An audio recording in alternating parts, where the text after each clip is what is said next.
నిన్న మాజీ మంత్రి వైఎస్ఆర్ కాంగ్రెస్ పార్టీ గుంటూరు జిల్లా అధ్యక్షులుగా ఉన్నటువంటి అంబటి రాంబాబు గారిని అక్రమంగా అరెస్ట్ చేయడం జరిగింది.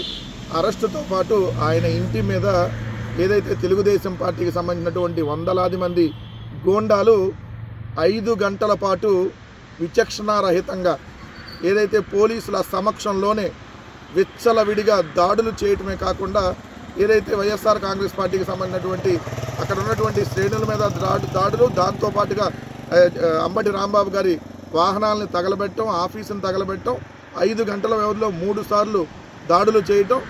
ఇంత జరిగిన తర్వాత ఆ పత్రికలు ఈరోజు పెట్టినటువంటి హెడ్డింగ్ చూస్తే ఎవరి మురికి పత్రికలు, ఎవరివి ఏదైతే విషపు పత్రికలు అనేది క్లియర్గా అర్థమవుతున్నటువంటి వార్త.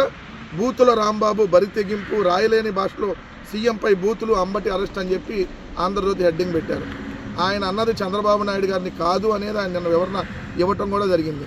తెలుగుదేశం పార్టీకి సంబంధించినటువంటి మహిళల్ని ముందు పెట్టుకొని ఏదైతే తెలుగుదేశం పార్టీ నాయకులు, కొంతమంది మహిళలు ఏదైతే ఇష్టం వచ్చినట్టుగా అంబటి రాంబాబు గారిని, వాళ్ళ కుటుంబ సభ్యుల్ని లంబూతులు తిట్టినటువంటి సందర్భంలో నేను కొంత విచక్షణ కోల్పోయి మాట్లాడాను. అది మాట్లాడటం కూడా కరెక్ట్ కాదని చెప్పి ఆయన తర్వాత వివరణ ఇచ్చుకున్న తర్వాత కూడా ఏ విధంగా ఈ పత్రికలు రాసినా చూడండి.